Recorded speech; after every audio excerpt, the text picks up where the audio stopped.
Vamos a hablar hoy sobre, yo le llamo la marca de cristiano. ¿Qué es ser cristiano? Y para introducir esto, miren esto, sabemos lo que es esto que sigue, ¿no? Pantalla, por favor. Sabemos que es un mexicano, a ver cuántos saben que es un mexicano. Un 30% de la gente aquí sabe que es un mexicano. A ver, díganme a ver si saben qué es un europeo. ¿Saben lo que es un europeo? Sí. Bueno, algunos saben, otros todavía no. Ahorita vamos a llegar con ustedes. A ver si saben qué es esto, un comediante. ¿Cuántos? ¡Ay, híjole! Casi todos. No sabían que es un mexicano, pero saben que es un comediante, ¿no? Y después de esto dice Polo, ¿no? Y a ver, la siguiente palabra, cristiano. ¿Qué es un cristiano? Aquí es donde podemos empezar a ser distintos. De hecho, yo me he encontrado con muchas personas que te dicen, no, yo no soy cristiano, soy católico. ¿Y que no el catolicismo es parte de la religión cristiana? Sin embargo, hay muchos que quieren hacer una diferencia. Unos te podrán decir sí o no, pues ni sí ni no, sino todo lo contrario.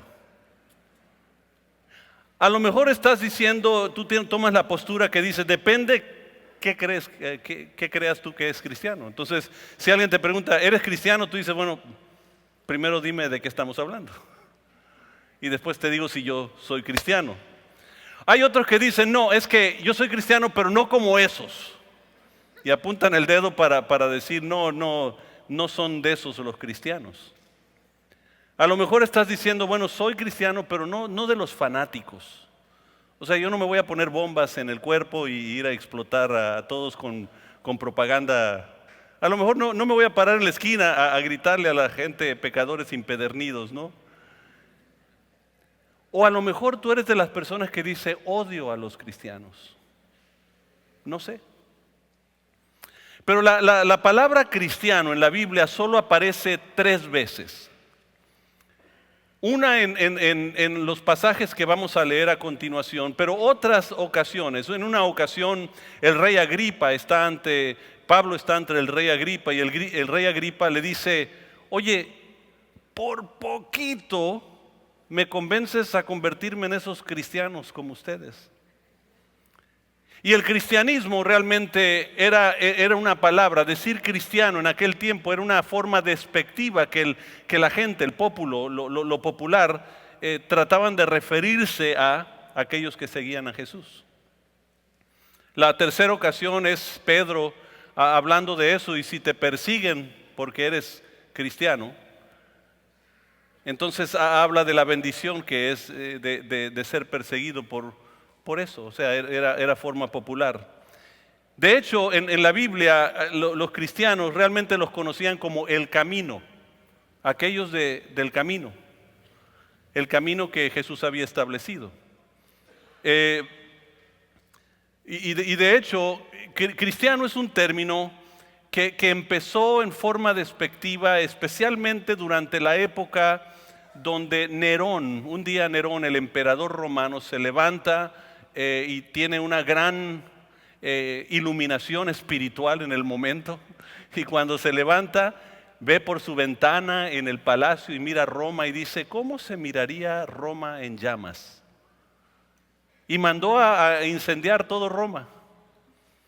Y de pronto cuando su gente está diciendo está en llamas, Roma está encendido, y él mismo y Tácito escribe sobre este incidente en la historia y dice, la realidad es que tienen que haber sido aquellos cristianos, en forma despectiva, diciendo los que seguían a Jesús, los que seguían a Cristo, tienen que haber sido esos que incendiaron, y empezaron a llamarlos cristianos en forma despectiva. De hecho, los cristianos en el tiempo más bien se conocían como el camino o los nazarenos, porque seguían a aquel hombre de Nazaret. Pero así empieza todo el relato de ser cristiano. Váyanse a Hechos capítulo 11, por favor, anótenlo, búsquenlo en su Biblia en el dispositivo móvil, en el iPhone, iPad, o a lo mejor te vienes con todo y computadora aquí. Usa la computadora, pero abre la Biblia a Hechos capítulo 11, versículo 25 y 26. Noten cómo dice: después fue Bernabé a Tarso. Tarso es la ciudad de donde era Pablo. Tarso, para buscar a Saulo. Saulo es realmente Pablo. Pablo era el nombre romano, Saulo el nombre judío, pero dice, fue a buscar a Saulo, y hallándole le trajeron a Antioquía. Para ubicarnos en el mapa, Antioquía más o menos está en la región de Turquía. Es en esa región donde la iglesia empieza a crecer. Y dice, y se congregaron ahí todo un año con la iglesia y enseñaron a mucha gente.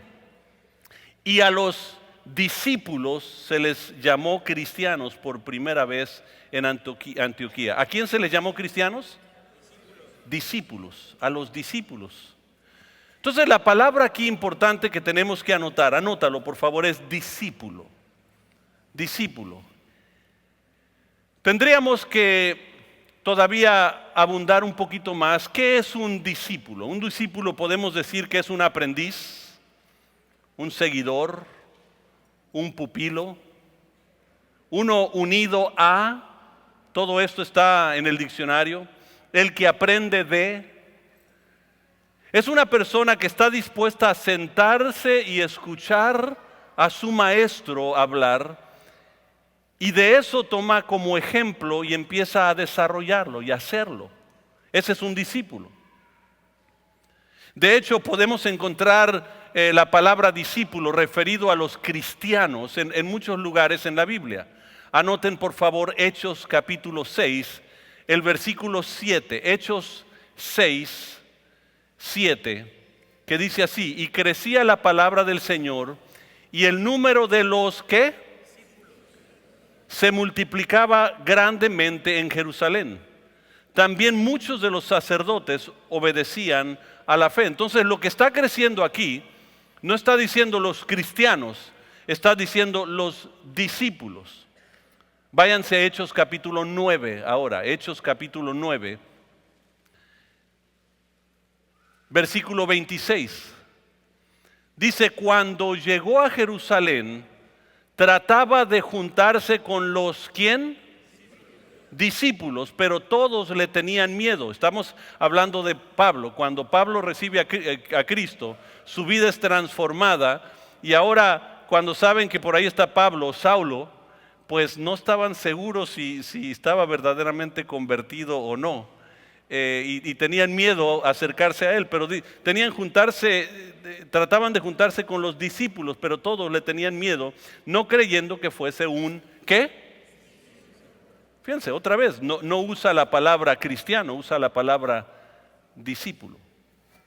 En el versículo 36 de ese mismo capítulo, Hechos 9, 36, dice, había entonces en Jope una discípula llamada Tabita, que traducido quiere decir Dorcas. Esta abundaba en buenas obras y en limosnas que se hacían. Ella le gustaba hacer cosas buenas, pero no solo eso. Limosna básicamente es un término que se refiere a dar a aquel que tiene necesidad. Dorcas era una mujer que se conocía como una mujer que daba mucho a los niños necesitados, a los huérfanos. Abundaba en buenas obras, pero también en dar. Entonces la pregunta que yo quisiera hacerles: ¿eres un discípulo o solo eres un cristiano? Porque hay muchos cristianos se pueden esconder tras el título de cristiano. Todo mundo dice que es cristiano. Todos de pronto aquí mismo hemos usado el término, y no quiero que al final de esta reunión ya no usen el término cristiano. No es para eso la reunión. Yo quiero que la palabra confronte nuestra vida. Pero muchos se esconden tras el título cristiano. Pero realmente, ¿somos discípulos o solo somos cristianos? Déjenme llevarles a una escena. Está Jesús a unos momentos de morir, ya le quedan pocos días. Le dijo a sus discípulos que iba a morir, para eso fue y destinó su vida, por eso encarnó, vino a esta tierra a morir. Y se reúnen para cenar por una última vez. Ya después de esto ya no iba a estar con ellos y tampoco iban a cenar juntos. Entonces cenan juntos y todo el panorama es que de pronto Él dice, uno de ustedes me va a entregar. Y de pronto él toma el pan, lo moja en el vino y se lo entrega a Judas y dice, Judas, toma. Judas comió y dijo, Judas, ahora es tiempo de hacer lo que tienes que hacer. Lo que vas a hacer, hazlo pronto. Y se va. Quedaron 11 discípulos con Jesús y Jesús empieza a hablarles porque el momento que Judas salió, les dice unas palabras muy interesantes. Dice, el tiempo de ser glorificado ha llegado. El tiempo para la glorificación ha llegado. Y aquí en el versículo 33, Juan capítulo 13, vayan al Evangelio de Juan capítulo 13, versículo 33. Jesús empieza a hablar con sus discípulos, los 11 que quedan ahí, les dice, mis queridos hijos, voy a estar con ustedes solo un poco más de tiempo. Y como les dije a los líderes judíos, ustedes me buscarán, pero no pueden ir a donde yo voy. ¿Qué palabras fuertes? Imagínense haberse enamorado de Jesús, haber entendido que venía a cosas grandes, que era el Mesías. Ya entendiste. Pedro poco antes tuvo una revelación que no podía ser de él. Y de hecho Cristo dijo, lo que se ha revelado en ti no es tuyo, sino viene de mi Padre que está en los cielos. Entendían la profundidad de quién era este hombre. Y de pronto el Señor dice, yo tengo que ir a un lugar, mis queridos hijos, donde yo voy a estar, pero ustedes no pueden ir. Y de pronto continúa diciendo, así que ahora les doy un nuevo mandamiento. Ahora este mandamiento realmente no es nuevo. Pero ahora estaba Él asegurándose que ellas entendieran la profundidad de lo que estaban por escuchar. Y dice, ámense unos a otros. Tal como yo los he amado a ustedes, deben amarse unos a otros. Tal como yo les he amado. Eso es fuerte. Porque, ¿cómo nos ha amado? Yo me imagino en la conversación ahí de pronto, dice, así como yo les he amado, Mateo, ¿te acuerdas? ¿Te acuerdas que eras un recaudador de impuestos? Ahora, en aquel tiempo había distintas categorías de pecado. Y el peor de los pecados era recaudador de impuestos. Estaban los asesinos, los adúlteros, todo acá, y abajo de la lista, lo peor de los peores era recaudador de impuestos. Así era. Y de pronto le dice, Mateo, ¿te acuerdas? Eras un recaudador de impuestos. ¿Y qué hice? Te llamé. Acto seguido nos fuimos a tu casa, celebramos una fiesta, una cena, invitaste a todos tus amigos, porque así te amé. Así como eras tú. Pedro, ¿te acuerdas cómo eras tú? De pronto, inconstante, a veces sí, a veces no. Parecía que sí entrabas, después parecía que no, y así te amé. Natanael, ¿te acuerdas lo que dijiste de mí? Natanael, cuando recién conocieron a Jesús, llegaron con él y dijeron, Natanael, acabamos de conocer al Mesías. Él es un hombre que viene de Nazaret. Y de pronto Natanael responde, ¿y qué cosa buena pueden hacer de Nazaret? O sea, era como decir Jesús diciendo, híjole, le diste una dura a mi familia. Todos somos de Nazaret. Y aún así te amé. Aún así te amé. O sea, el Señor en su amor por nosotros dice que aún siendo pecadores, Él dio su vida por nosotros. Esa es la calidad de amor que Dios tiene. Y Dios de pronto, el Señor se voltea con ellos y dicen, ¿saben qué? Este es el mandamiento que les voy a dar. Ámense unos a otros como yo les he amado. Y la verdad es que si nosotros entendiésemos esta frase, aquí, los que están aquí en este día, si pudiéramos entender esta frase, todo sería muy distinto. La realidad es que en la historia la Inquisición nunca hubiera sucedido si hubieran entendido esta frase. Ninguna de las guerras mundiales hubiera sucedido si hubiéramos entendido esta frase que el Señor les decía, este mandamiento yo les doy a ustedes.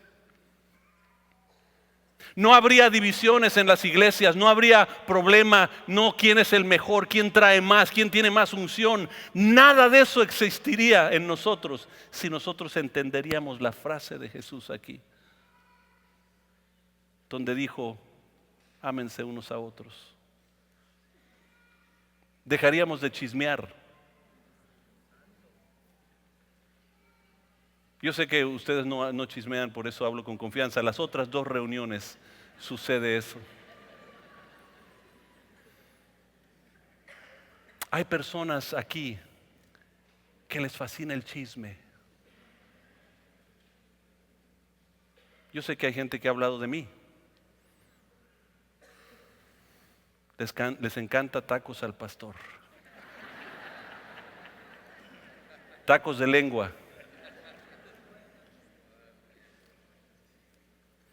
Yo sé el nombre de muchos de ustedes que han hecho eso. Pero ¿por qué hacemos eso?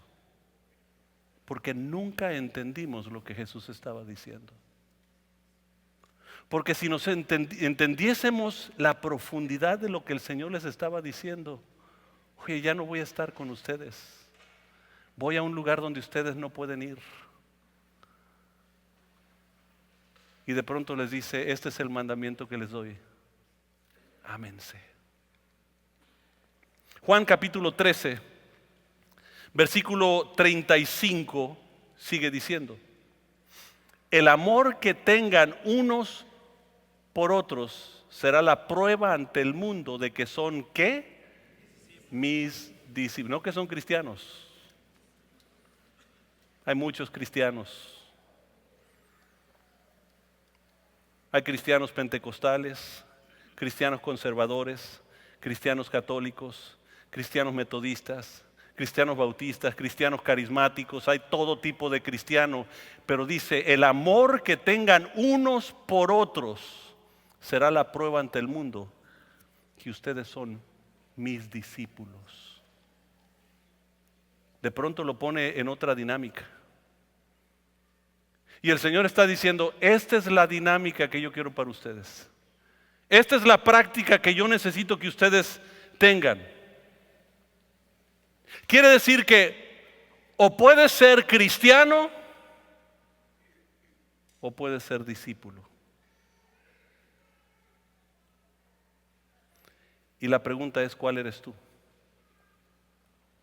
Ahora, Pedro, ya conocen a Pedro. Pedro era todo un personaje. Él sería un actor principal en las películas de Hollywood hoy en día. Y después de todo eso que el Señor hace y les dice y les habla del amor y todo eso, Pedro se levanta y en el versículo 36 dice esto. Simón Pedro le preguntó, Señor, ¿a dónde vas? De todo lo que aprendió, él nada más quiere saber a dónde va. ¿Cómo que? Espérate. Pon un lado el amor. Yo quiero saber dónde vas. ¿Qué onda contigo? ¿Cómo que nos vas a dejar aquí un ratito? Y Jesús le contestó, ahora no puedes venir conmigo, pero me seguirás después. O sea, lo que yo voy a ir a hacer ahorita de morir en la cruz, no te toca ahorita, pero te va a tocar. Espérale un ratito. Pero básicamente Jesús le está diciendo, Pedro, no me interesa que me sigas a donde voy ahorita. No me interesa que entiendas a dónde yo voy ahorita. No me interesa que tenga tu respaldo o tu apoyo. Nada de eso me interesa. Lo único que yo quiero que entiendas, Pedro, es que necesitas amar a estos que están aquí contigo. Es todo. Wow. Wow. Porque muchos de nosotros estamos listos para servir al Señor, pero no listos para amar a los demás.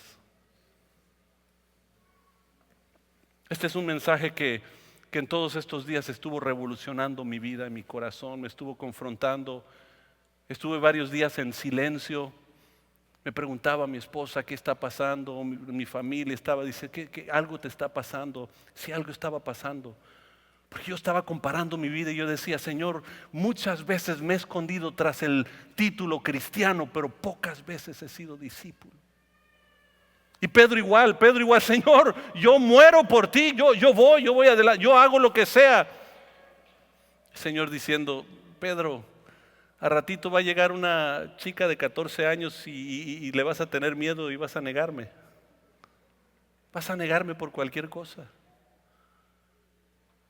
Yo no necesito que vayas a dar tu vida por mí. Yo lo que necesito es que ames a estos que están aquí. Porque cuando la gente vea ese tipo de amor, entonces dirán, esos sí son discípulos de Cristo. Imagínate a la gente que nos está viendo en este momento, que ve tu vida cuando tú llegas a tu casa, cuando estás en el trabajo, que ve tu vida que has dicho que eres cristiano. Imagínate que ellos vean el tipo de amor que Dios demanda de cada uno de nosotros, que lo ve aquí. Y de pronto alguien que no conoce de Dios puede decir, mira cómo esa persona trata a su esposa. Mira cómo ese padre trata a sus hijos. Mira el honor que los hijos le dan a sus padres. Mira cómo administran su dinero esa gente. Y es posible que muchos lleguen a decir, ¿sabes qué? Yo no quiero ser un cristiano, yo no quiero ser de esa gente, pero sí anhelo que mi hija conozca a uno de esos muchachos, porque ellos saben tratar a sus esposas.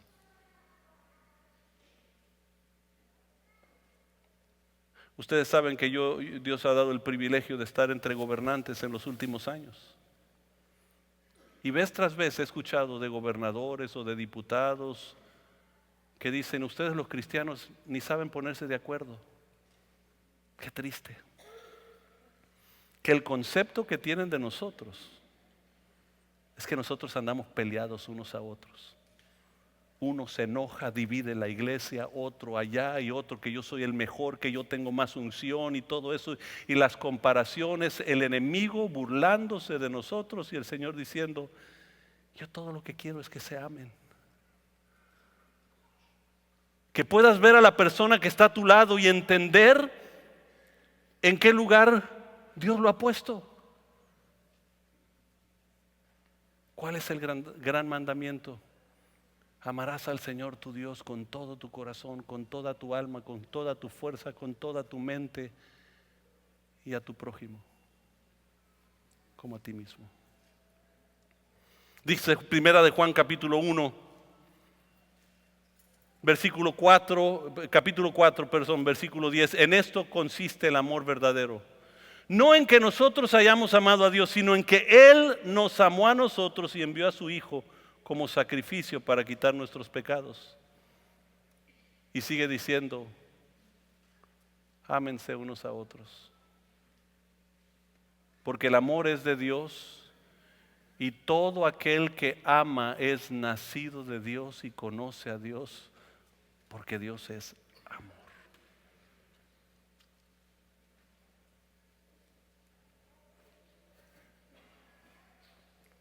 Primera de Juan capítulo 1 versículo 7 dice de esta manera, si vivimos en la luz así como Dios está en la luz, entonces tenemos comunión unos con otros.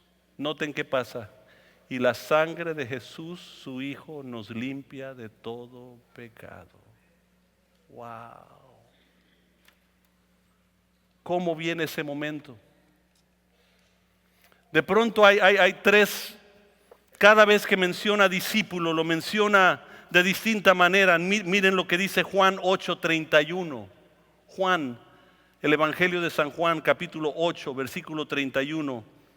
Jesús le dijo a los que creyeron en él: ustedes son verdaderamente mis discípulos si se mantienen fieles a mi enseñanza. ¿Cuál fue la enseñanza de Jesús? Ámense unos a otros. Juan 15:8 dice: cuando producen mucho fruto, demuestran que son verdaderamente mis discípulos. Y eso le da gloria al Padre.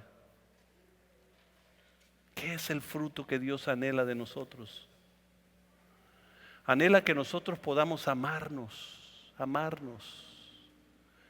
Entender que somos distintos, tenemos defectos, tenemos errores, pero el amor que nosotros podamos tener unos por otros va a provocar en muchos otros una transformación grandiosa. No porque tuvimos un gran mensajero. Hay muchos de ustedes en grupos de hogar están esperando y luchando. ¿Y por qué la gente no llega? ¿Sabe por qué no llega? Porque en ustedes no existe el amor de Dios. Hay mensaje, pero no hay amor. Y cuando no hay amor, no pueden ver que verdaderamente son sus discípulos. Vuelvo a preguntar. ¿Eres cristiano? ¿O eres discípulo? Y esto a mí es lo que me ha confrontado toda esta semana.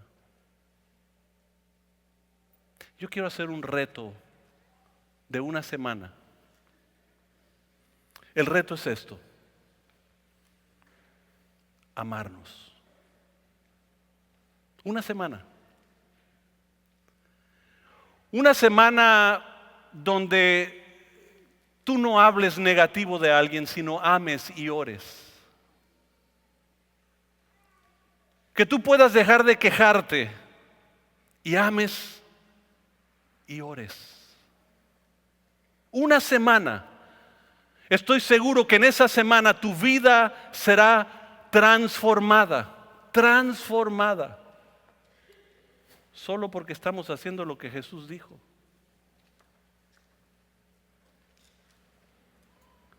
Poder llegar a la oficina y amarnos en la oficina.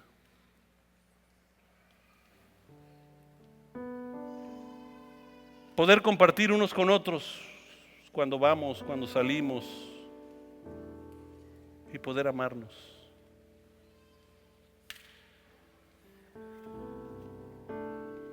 En vez de condenar, criticar, en vez de juzgar. Pedro, no necesito que vayas a donde yo voy. Ya te tocará a ti.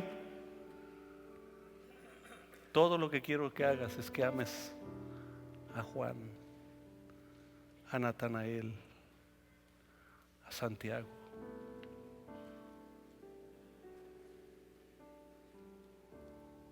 Todo lo que Dios quiere es que tú ames a tu esposa,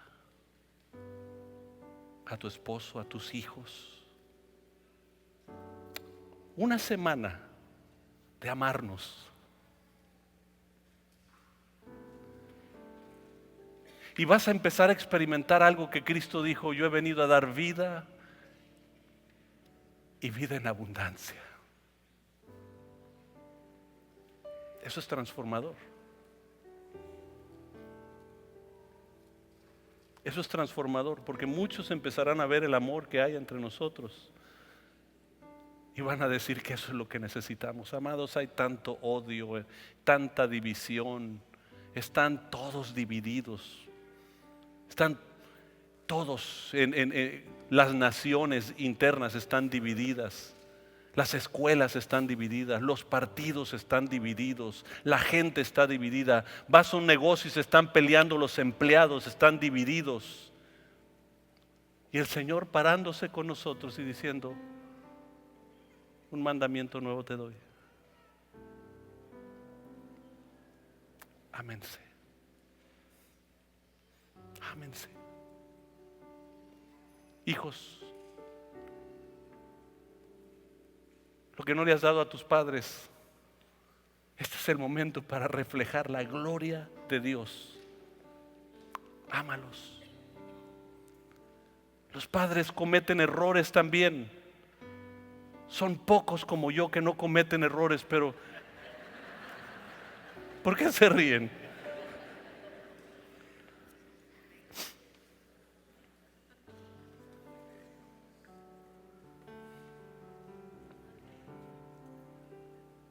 Yo la verdad he cometido muchos errores. Errores con los empleados, errores con algunos de ustedes. Es por eso que todo esto me pega fuerte. Porque yo creo que es tiempo de que la iglesia sea una iglesia distinta y gloriosa. No va a ser porque no tiene errores. Los discípulos tuvieron muchos errores. Pero hicieron un impacto mundial porque una cosa sí tuvieron.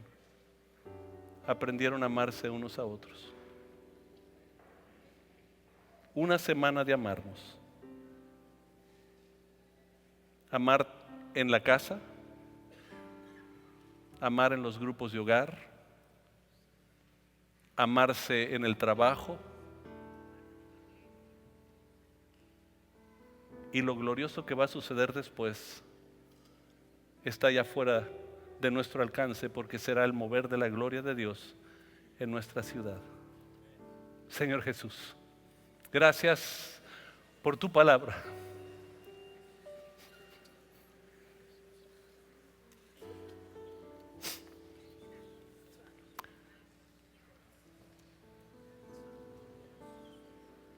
Confróntanos, Señor.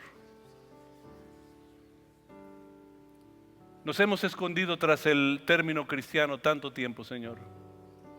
Y sí necesitamos ser fieles seguidores de Cristo. Pero el discípulo es muy distinto, Señor. Queremos ser cristianos discípulos tuyos, Señor. El discípulo obedece los mandamientos de su Señor. El discípulo imita a su Señor. Señor, pon ese tipo de amor en nosotros.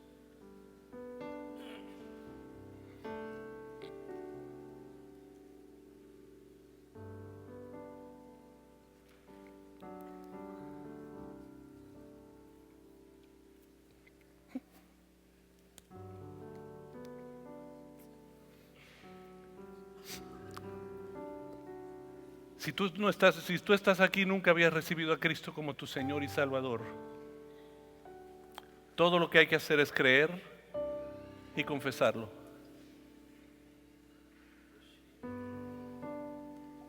No te vayas sin llevarte a Jesús. Jesús no es una religión, es una relación con el Dios creador del universo, que empieza creyendo en Él y confesándolo. Vamos a hacer una oración. Vamos a hacerlo todos. Cierren sus ojos. Aquellos que me están viendo en pantalla, háganlo conmigo ahí donde están. Cierren sus ojos y repitan esto conmigo. Señor Jesús, abro mi corazón para recibirte como Señor y Salvador. Perdóname, límpiame de lo malo y reina en mí para siempre. Gracias por dar tu vida en una cruz por mí. Ahora en ti tengo vida eterna y soy tu hijo, y todo en el nombre de Jesús. Amén. Si nunca habías hecho esa oración y hoy la hiciste por primera vez, hoy tu vida empieza a cambiar. Hoy tu vida empieza a cambiar y tú lo vas a ver.